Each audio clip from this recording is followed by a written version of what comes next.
YCP అధినేత జగన్ పైన TDP boss Chandrababu తీవ్ర స్థాయిలో విమర్శలు చేశారు. ఇక తిరువూరులోని టీడీపీ బహిరంగ సభలో పాల్గొన్న ఆయన ఏపీలోని అరాచక పాలన కొనసాగుతోందని, అన్ని రాష్ట్రాలకు ఒక రాజధాని ఉంటే ఏపీకి మాత్రం రాజధానే లేకుండా చేశారని దుయ్యబట్టారు.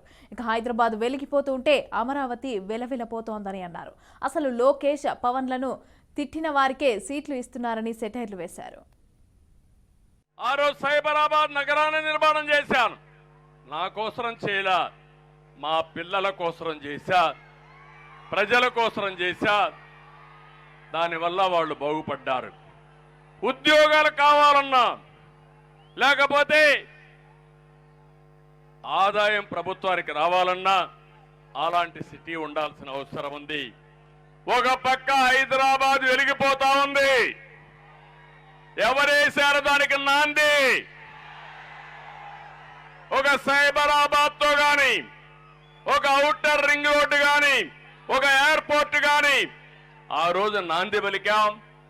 ఈరోజు బ్రహ్మాండంగా రాణించే పరిస్థితి వచ్చింది. అమరావతి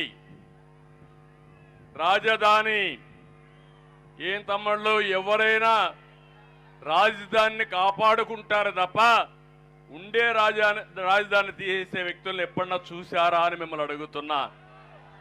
సాక్షాత్తు ప్రధానమంత్రి నరేంద్ర మోడీ గారు వచ్చి మన రాజధానికి ఫౌండేషన్ వేశారు.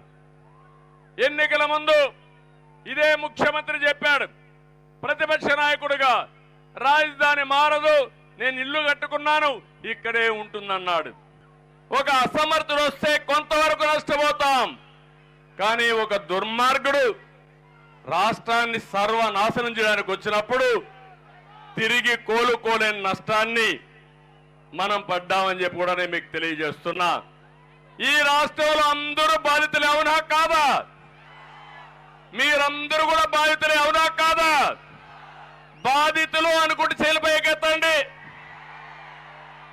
నేను కూడా బాధితుడిని. తమ్ముళ్ళు, మీరు ఏం ఎక్స్పెక్ట్ చేస్తారు? టమోటోకి పొటాటోకి తేడా తెలియని ముఖ్యమంత్రి, అవునా కాదా? వ్యవసాయం చేస్తాడా? తెలుసా వ్యవసాయం?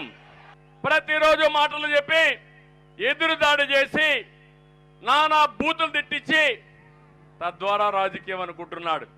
నిన్న మొన్న కూడా చూశారు, ఎవడు నన్ను ఎక్కువ తిడితే, ఎవరు పవన్ కళ్యాణ్ ఎక్కువ తిడితే, ఎవరు లోకేష్ని ఎక్కువ తిడితే వాడికే సీటు. ప్రజలకు సేవ చేసిన వాడికి కాదు, ప్రజల్లో అభిమానం ఉండేవాడికి కాదు, డబ్బులకు రాజకీయంగా తిట్టేవాడికి ప్రాధాన్యత ఇచ్చేవాడు ఈ ప్రపంచంలో ఎవరన్నా చూశారా అని మిమ్మల్ని అడుగుతున్నా.